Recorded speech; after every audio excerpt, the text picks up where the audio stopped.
Zach, my man, what's up, dude? Chase, what's going on? How are you? Good, man. Good to see you. Good to see you. Good to see you too. So we're here for episode 3 of the e-commerce opportunity. And Zach, I actually wanted to kind of jump in before I introduce you and kind of let you introduce yourself on how we actually first met. I want to say this is probably maybe a year and a half ago, 2 years ago. We both were on a client. And I had actually been on that account for about 6 months. They had gone through multiple Facebook agencies. So I thought you coming in was just another Facebook agency that we weren't going to have to spend too much time with. So we kind of got thrown in the crossfires where I feel like they were pegging us head to head and trying to get you to pitch email and trying to audit the stuff that we were doing and trying to get us to do the reverse. And it was just like this really uncomfortable thing. So that same type of thing had happened before with the other agencies, and it kind of was left like that. But you had actually pinged me after and was like, hey man, like we don't know each other, but that was really, really weird. Like not trying to step on your toes, everything is all good. We're not going to pitch email. We had a really great call. I hit up Nick Shackelford and I was like, yo, Nick, do you know this guy, Zach? Just had a really great call with him. Super kind. Like, what are your thoughts? Nick confirmed what I had thought. You're a great dude. And ever since, like, you've been so respectful, like when you're coming onto an account that we're also on the email side, about saying, yo, we're not pitching email because we know you're on it. Just wanted to give you a heads up. How do we work together? So I just wanted to throw that out there. These aren't the things that people ever talk about. And I really respected that about you, how transparent you were, and just the fact that like we both had this weird taste in our mouth and you wanted to resolve it. So thank you. And I'm excited that you're here. Of course, man. Yeah, it's funny. D2C e-com's a small world. So I feel like, building a bad reputation, being rude, like trying to like take other people's business isn't the way to go, right? It's not the way to go, because at the end of the day, like it's small from the on our side, right? But from like on the outside, there's tons of D2C brands, there's tons of e-commerce companies. So like you can find other good founders, other people that are doing really good work. Why try and fight for that business when there's a ton out there for you to go get outside of that? So yeah, I mean, I'm glad I got off on the good start from your perspective. But yeah, it's how we try and run things over here. So no, I love that, man. It's the Midwest charm, right? It is. Yeah. Midwest, nice guy. Totally. I love it, dude. Well, thank you for being here. Now that we've kicked off, obviously you've mentioned a little bit that you have an agency, but do you mind sharing with me and everyone listening, like, what are you working on right now? Sure. So I run Homestead Studio. We're a growth marketing agency focused on D2C e-com, mostly physical goods. Now we work with brands usually between, $1 million in annual revenue to 20, 30 million in annual revenue. We've worked with some brands that are a bit bigger than that, which has been a lot of fun, but our sweet spot's kind of that, just getting off the ground, have some product market fit and are looking to scale.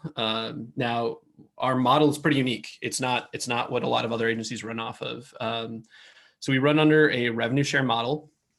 And on this model, we're doing a lot of growth marketing services. So call it paid search, paid social, some email automation, some SMS automation. In some cases, we'll even do email and SMS campaign work if it makes sense. Creative for paid, where we're doing like UGC creative, studio photos. We have a studio in Wisconsin, which is where my home base is and the majority of our team is based. And then we're doing landing page design and dev. So think of it as like a lot of the main growth services outside of affiliate, SEO, and not a ton of email or SMS campaign work, like one-off campaign work. But we're doing that for a percentage of revenue. So it's much different than, your percentage of spend model, which a lot of the traditional paid agencies started with. I started with this model from day one. I was a partner at another agency prior to starting Homestead, took on a couple freelance clients on this model, and it just worked. Like I was incentivized by the same goal that my clients were, growing top line profitably. And as a one-man show, I wasn't able to do all those services, right? I wasn't shooting creative and designing emails and all that stuff. But as we've started to build out our team, we've added more. So now like the package becomes more comprehensive as we build out our team more. But yeah, we work with 20 brands currently on that kind of D2C e-com space. Dude, I love that. That's killer, right? It seems like you could be really high touch, right? I think we talked before and you have like 15 or 20 people on your team and you have 20 clients. So you're really able to be like a great partner, which is super important. And you can make more money by doing less clients than the other model, right? Where we're flat retainers. So we do need a lot of clients to make decent revenue. That's awesome. So question for you, when you were starting Homestead then and even now, do you ever face imposter syndrome? Oh man, this is like the realest question ever. Totally, totally. I mean, I'll give you some more background to that. So, when I decided to start Homestead, I was actually freelancing for a couple other agencies. After I left the previous agency that I was a partner at, I met Andrew Foxwell and David Herman and a couple other, well-known media buyers in the space, and they were able to kind of take me under their wing, make sure that I could run ads. And my goal on working with them was to like run ads to see if I could work like at their level, right? And going into it, I was a bit more optimistic, I think, than what I was actually capable of at the time. But after spending, call it like 6 months working with some of those guys pretty closely, I was able to learn, I can hang in this space and I can build a real business around this. But yeah, I mean, imposter syndrome is like one of the realest things. I think that as a founder, as an entrepreneur, like it's never probably going to go away, right? I mean, I think that as your business grows, you kind of meet the next level of entrepreneur that you're aspiring to be, and you're always feeling like there's stuff that you're not doing. So yeah, I mean, I would be completely lying if I said that I'd never had imposter syndrome starting Homestead, or even today. I mean, I think what's changed is, when I started Homestead, I think the people that I was looking at and really looking up to were running agencies. And now the people that I'm really looking up to are the people that are running like holding companies that manage, Taylor Sicard, who runs Win Brands, and people like that have built, these,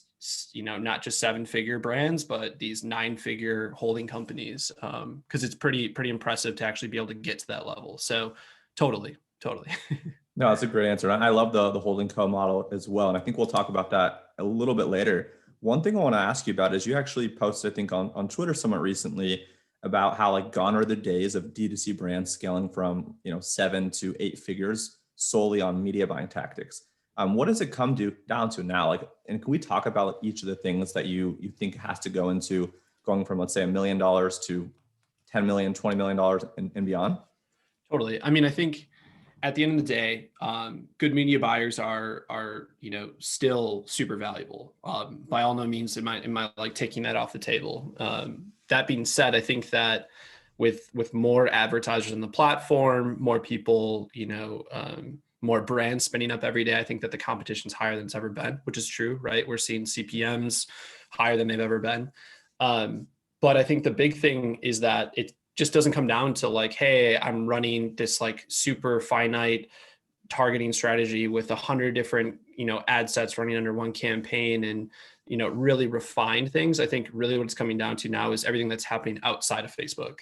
And I think that comes down to landing pages, building systems for like developing just constant creative like flowing through. May that be UGC, may that be studio creative, may that be, motion graphics. I think it's, the cranking out more creative, finding systems and building systems for that, building landing page testing tools, and, having the ability to run tests outside of just driving traffic to a product page or to a collection page. Email and SMS flows are huge. Like, I think that, I'm sure you see this every day, but like we when we audit brands, we're auditing the full scope of what they're doing, not just Facebook. We're auditing email, Google, their creative, their website, their landing pages, the whole thing. And none of them are putting enough energy into the automations, in my opinion. Like, I think a lot of brands kind of set it and forget it, and they're not really digging deeper beyond that. They're building their welcome series, their abandoned cart, but they're not building all these flows post-purchase. You put in all this energy from Facebook to acquire a customer. What are you doing to get them back, right? Ideally, you're not spending money on Facebook again to get them back. You're building these optimizations and flows to get them to rebuy.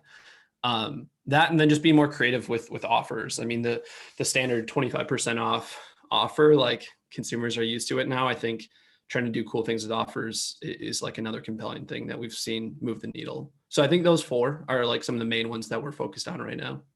Awesome. So talking about the offers, that was great. Where does coming up with the offers lie? Does that come to the client? Is that up to them and their discretion? Is that you guys? Is it a back and forth? Like, who at the end of the day like decides on the offer, is coming up with the strategy behind the offer? Usually it's us. And then usually we're probably being a little bit too ambitious, and then our clients kind of reel us back a little bit. But Yeah, I mean, I think building custom bundles that they might not have thought of before to increase AOV, which gives us a little more room on Facebook. Doing that, which a lot of people have heard, that's nothing new. One big thing that we're running now is like buying X product and getting Y product free. Now that's a great way to kind of build in selling a system versus just selling like one-off products. If you can get someone to not just buy the toothpaste, but to buy the floss and the toothbrush also, it's going to get them more bought into your brand, more bought into your product. So, and usually, gives them a little more lifetime value if they come back and buy multiple products versus just one. So, yeah, usually it's on us bringing those to the table, and then on our clients to, shut down a lot of them. And then, we're optimistic about the ones that we can get approved. But yeah, that's usually how it works. Cool. That's helpful. Thank you. I know you also have talked recently about like the importance of product market fit. And I know that obviously sounds obvious, but where does product market fit typically play into the mix of what you mentioned, or like even in general, like what's the importance of that? Totally. So, I mean, the way that I think about this kind of comes down to the way that we even look at brands that we want to work with. Now, we've, since we started Homestead, it's been a year and a half since I started Homestead. We've audited 250 brands that have wanted to work with us. And, we've worked with a lot less than that. And one of the big things that we do in the beginning is honestly determine like, what's a product's margin? What type of room do we have to play with? Who else is in this ecosystem that they're trying to sell to? Is there something really unique about the product that they're selling? These are the things that lead to product market fit, in my opinion. Now, if you're going to try and launch a D2C brand today and you're like, hey, I want to launch this toothpaste brand. I'm just keep using toothpaste because that's what we were talking about before. If you can't come to the table with something really unique, there's already so many players in the D2C ecosystem running Facebook, Instagram ads, Snapchat ads. It's going to be really hard to stand out. So trying to define and find that product market fit, I think really comes down to the few things that I mentioned. Having really good margins so you can actually spend to learn. Having something that's really unique that no one else has really done, or at least able to position a product in a unique way. Like those are huge variables for that. And I think that if a brand can have those check marks, they'll usually be able to start Facebook ads at a basic level, do email flows at a basic level, have a site that's nothing crazy, just using a Shopify theme, and probably get to 50K, 100K a month.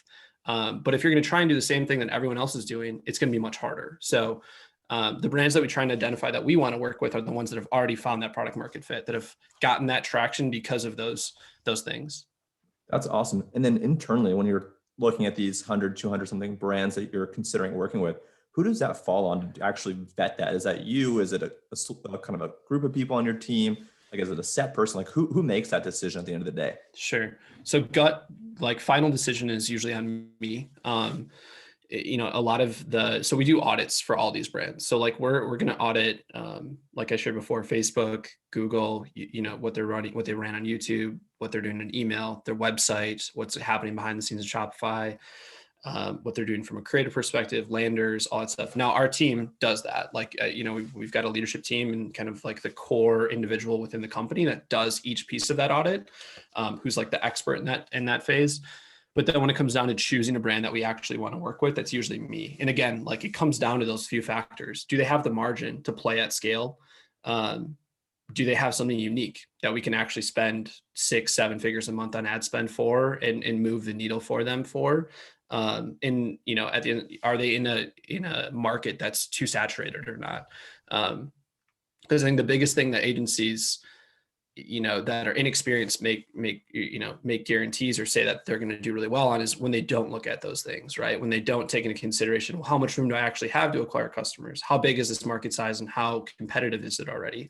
They're saying, yeah, we can crush whatever this previous agency was doing with numbers wise, but they're not looking at the whole ecosystem that they're trying to play in. So that's kind of how we do it. So we have individual people in the team do the audits, and then I kind of get the final say to decide if we do want to work with them or not. Nice. And knowing what right? Obviously your model is a little bit unique compared to traditional, percentage of spend or traditional retainer. Do you think if you had a different model, you would be spending as much time and effort auditing brands the same exact way? Like, are you editing kind of brands the way that you are because you're only focused on taking a small amount because those small amount of clients will lead to a decent amount of revenue? Like, would you basically do things the same way, even if you had a different model? It's a good question. I mean, I think that the in-depth level of, or like how deep we go in the audits, we would still do. Even if we were just a Facebook shop, just an email, or just a creative shop, we would, because I think obviously the biggest thing that you can do as an agency to win is retention, right? So if you're still taking on everybody, you're not going in as deep. Your chances of something not working is probably much higher, right?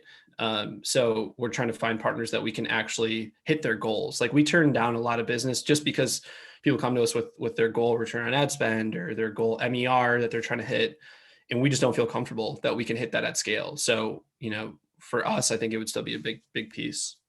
Cool. That's helpful. I figured, but I wasn't sure. That makes sense. So for you as like the agency CEO, agency owner, agency lead, whatever you kind of view yourself as, how do you view your role? And like, what does your day-to-day look like? Totally. So, I've actually brought on 3 junior partners into the company now to kind of take on more of what you would consider the day-to-day, right? A lot more of the like, hey, there's a problem in this account or with this client. Those issues go to now my leadership team first before they even come to me. Nice. So that's been great. That's been a good experience, big learning opportunity, good big learning experience to try and step away from handling all the problems and issues that come up when running an agency. But so my day-to-day mostly consists of doing these audits, new business development calls, coaching with the team. Like, a lot of it is just coaching, trying to get everything out of my head into our team's head. May that be media buying thoughts, may that be the way that I look at creative, the types of ads that we want to make. But a lot of it is honestly just like looking at the whole D2C ecosystem, studying brands, studying what people are up to, talking about on Twitter, reading articles, just trying to learn as much as I can to stay ahead so that I can take that knowledge and simplify what the most valuable pieces of it is, and then pass that off to the team. So I'd say like half of it is that, and then the other half is actually doing biz dev and then coaching the team. Awesome. Yeah, it makes sense. So for you, in terms of like hiring new team members, then like, what's like the most important one or maybe even few things that you're considering? Like, is it culture? Is it skill set? Is it something else? Like, what's like the number one or number two, most important thing that you actually care about? Yeah. I mean, we hire for culture first, like without a doubt. I mean, we've hired people that have had little to no Facebook ad experience that are now our lead buyers on our team. These are people that, we knew friend of a friend or just knew of this person, saw them on LinkedIn. They looked interesting. They were posting relevant content, but they didn't have a job. Like we brought on a gentleman, his name is Connor. He was in medical sales and he was doing some freelance Facebook ad stuff, very, very small scale. Super awesome guy, really good fit, super nice, ambitious, really wanted to get into e-com. We brought him on as a junior buyer, and now he runs some of our biggest accounts. So making sure that they're people that I feel like I could go get a beer with or go get a coffee with at any time without feeling like there's going to be, some clashing there is like super important. So yeah, I mean, we're actually a team of 15 and not a team of 30 right now, probably because we're like very particular about who we bring on. Hiring is probably the hardest thing. Like, if you were to ask me what's the hardest thing right now to do, is hire not just like talented people, but talented people that are also like good, nice people that I can get along with daily. Yeah, dude. Amen there. That's our biggest struggle as well. So totally hear you. Everyone loves tools. So let's talk about tools. Like, what tools are you using day to day to manage the business? Like, what are you using? Project management, communication, for email, for SMS. Like, can we talk about just some of the tools that you guys are using that help facilitate your business? Sure. Yeah, I mean, we're pretty simple. We use Asana for project management. Everyone on the team uses Asana to kind of manage their day-to-day tasks. We've got some cool like Asana forms built out. So like, if a media buyer wants to request creative from our creative team, there's just like Asana forms built where they can just punch in their request that gets kicked into Asana. We have a studio manager, his name is Matt, who like manages the requests and kind of moves them along. So that's pretty cool. Obviously Asana is a pretty well-known tool. Outside of that, I mean, we do a lot of stuff in Google Sheets. We use like Supermetrics and a couple other tools to pull data out of, call it Facebook, Klaviyo, other like marketing, tools, and build out, dynamic sheets. We even do that off of like our revenue. So like, because we're a percentage of revenue for our clients, we can actually pull like day-to-day Shopify revenues for our clients. And then we can calculate like our percentage of revenue. So we can see on a day-to-day basis, like how much are we as Homestead making, not only our clients, which is pretty cool.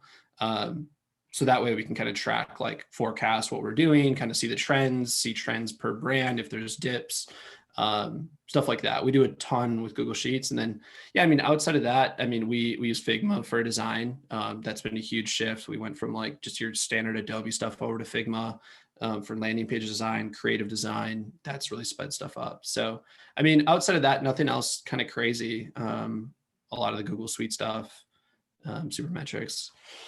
Yeah, that's the majority of them. Nice. That's awesome. Thank you for sharing that. I've got 2 or 3 more questions personally, and then there's some questions from Twitter that I want to ask you before I have a random kind of topic to talk with at the very end of this. Cool. So these are kind of more just like personal questions about, you to get to know you. What are some things that you've personally been thinking about lately or researching, either personally or professionally? Like, what are things that have been top of mind for you that you catch yourself, I don't know, spending a half an hour researching and you're like, oh my God, why did I spend my time on that? Or, oh, wow, that was really interesting. Like, does anything come to mind?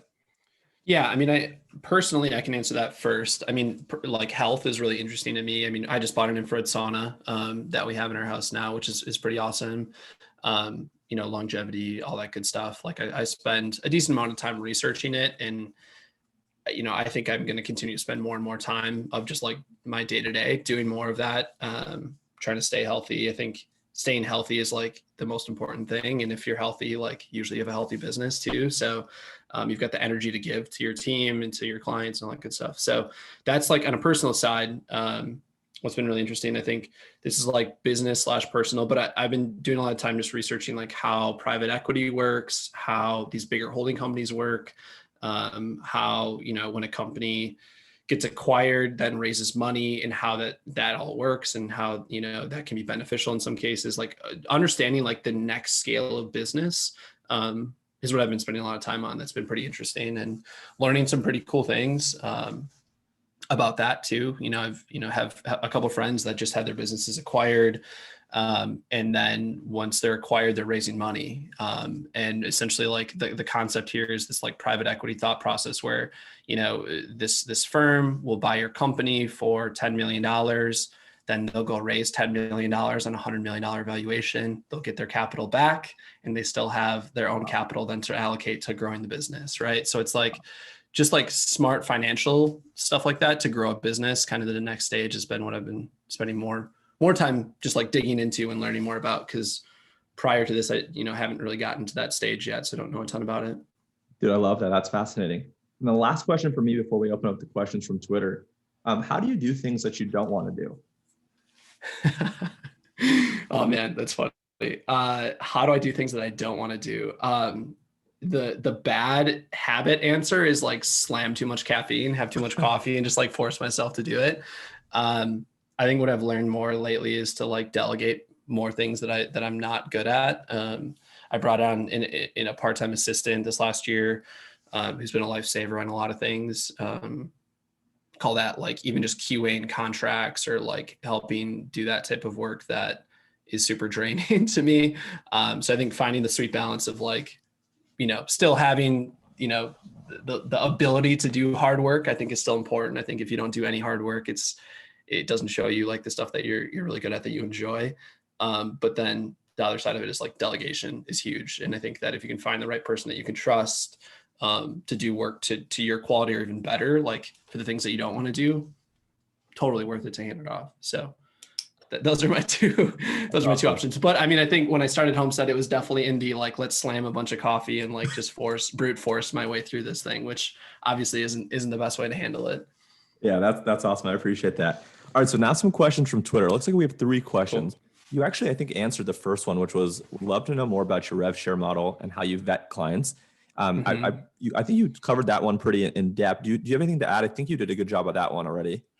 Yeah, I mean, I think the biggest thing is that we do, a percentage of revenue that tiers down over time. It's not just like a flat percentage. I think that's one question that I get a lot. So in most cases, we're starting closer to like 5% of gross Shopify revenue. And then, it tiers down. The bigger the brand that comes to work with us, the lower that percentage will be to start. The smaller the brand, a little bit higher. So we've got a little bit more incentive with brands that are a little bit smaller, because we can take a little bit bigger piece of the small pie to start. And obviously the goal is to grow up bigger. So that's how we do it. That's pretty much all I have to add though. Yeah, one follow-on question there. Do you do contracts with clients in terms of it's a 3 month, 6 month, 9 month, 12 month commitment, or is it all month to Hmm. month? Yeah, so we do 3 month and then month to month. In some rare cases with like a brand that we've been working with for a while, you might try and lock them in a little bit longer, after we have like a year track record or maybe even just like a little bit more. I mean, we're pretty new still as an agency, but if the few that we have like a year's worth of, really solid work for, we'll try and see if we can get them in a little bit longer just to kind of guarantee our revenue, knowing that we've already got a great relationship, results are really good. So it shouldn't be a problem for the client, but it's more of a safety net. But yeah, we think that 90 days is a good time period to kind of test out an agency. I think less than that is, you're kind of just winging it, based on, trying to get something to work within 90 days at scale is tough, right? Or less than 90 days is tough. But I think within that, that's a good amount of time for a brand to say, hey, it's not working. You're not hitting our goals. It's not a good fit. And then we're cool letting them go. Yeah, and I think you would probably agree with this that it's almost also the opposite too, where it's like not only is the brand vetting you for 90 days, but you're brand vetting the brand, right? And that's Yeah. just as Yeah. important. So for you to be able to have the out after 90 days, if it's not a good fit, Totally. also, really important. The Totally. next question I got, and I think you also answered this one to some degree, but I'd like to kind of go a little bit further on this one. What was like the biggest obstacle or barrier for agency? And I know you mentioned hiring, right? So can we Yeah. can we talk about that? So 15 people, what percentage of those people are in Wisconsin versus which percentage are remote? Sure. 2/3 of our team are in Wisconsin, a third is remote. Um, I think that, the thing about the, Wisconsin team is most of them are on like the creative side, around like the leadership side. We found that obviously to do creative from a studio standpoint, you can't really have people in Denver shooting in your studio in Wisconsin, right? So that's part of it. I'm not opposed to hiring remote. I think that it opens up the book to find a lot more talented, cool people that resonate with what you're trying to build. So definitely not opposed to it. Some of our, two of our junior partners are actually remote. They're both in Spokane, Washington. So yeah, I think, there's that. And then there was a second question to it outside of. Yeah, basically just like the biggest challenge and barrier. So, and I was Sure. asking about remote versus in-house. Yeah. Yeah. So, I mean, yeah, challenges in the agency. I mean, new business luckily hasn't been the issue. I've been really fortunate that we've, never had to do any outbound work or anything like that. It's just been inbound or referral. Super grateful for that. But I mean, I think it's finding really, really smart people that are also just like nice at the end of the day. Like I've met some really talented people in the interview process, but they just like don't resonate with my core values and our team's core values. So that's been tough for sure. And then, I mean, outside of that, I think it's just like uh, always setting perfect client expectations is really, really hard. I think that, setting them as best as you can from the beginning is great. But then like obviously having to do that on all the time and continually to like reset expectations is really important. I think that we've definitely gone through a couple, lost a few clients because we've either gotten stagnant with we set expectations at the beginning, we hit those expectations, we felt like we were still aligned with those expectations, and then they came back to us and said, hey, you're doing something completely different than what we wanted you to do. Even though results are good, we're going to go a different direction. So I think that's the other thing that we've been leaning more into now is trying to like build systems around setting expectations, because that's tough to do. Yeah, and the only thing I'll add is like the expectation needs to be set in the prospecting phase, right? If a client becomes a client and then you try to set expectations, it's too late. Yeah. So I think that's Yeah. been a huge learning for us is like it actually starts earlier than you would think, like from the very first time they make contact with you. For us, right, we have a wait list right now. So it's setting the expectation of, hey, we can work together in 2 to 3 months. This is Mm-hmm. what we're planning to do. This is how we work. These are the systems that we use, right? So we really open kind of the envelope of like what we're doing so they could see early on whether we are not going to be a great fit. So I think that's Totally. super, super important. And then the last question I have before I want to talk about just some random topic I was looking at. The other question was like how you started and scaled. We already talked about that. But really the question here was client getting, lead generation, and most profitable service. So you kind of just alluded to most of your business or all your business has been inbound. So has that Yeah. primarily been referrals of existing clients and stuff that you're doing on Twitter? Or what does that look like? Yeah, Twitter, man. Twitter's crazy. Built, I'd say probably half of the agency of business just from Twitter. I think the thing that I've tried to do from the beginning is share as much as I can of our process and my thought process of like doing the things outside of just media buying and how that can move the needle for some of these smaller D2C brands. And by posting those kind of case study threads, we'll generate 20, 30 leads per thread, which is kind of crazy. And that's led us in a really good direction. And then outside of that, just finding brands that we resonate with the founders and the team, and they've got a good product and we do really good work for them. I mean, they're happy to introduce us to other colleagues. So I'd say the other half is just referrals. So I'd say half from Twitter and the other half from referrals from our current clients. Nice. One more question, then I'll ask the last part of that question was, of the 20 clients you work with, how many of them are owned by the same entrepreneur? Like, do you have one entrepreneur that has 2 or 3 brands with you, or they all have one business with you? These are all individual brands. Yeah. So these are all separate companies. We do work with 2 private equity firms that we work on like one of their brands. Each firm, we work on one brand with, plans here in the near future to take on more of their brands. But otherwise all individual companies. Nice. And the last part of this question, and not asking for like margins or numbers or anything you don't want to share, but what's the most profitable service that you sell? And I guess maybe for you, it's a little bit different just because you're getting a rev share on the whole thing. But do you have any thoughts on like profitable services? Yeah. I mean, I think, at the end of the day, the majority of the growth from the brands that we do still comes from paid. Like, I think paid still drives the majority of the top line revenue for these brands, which is then we get a piece of that.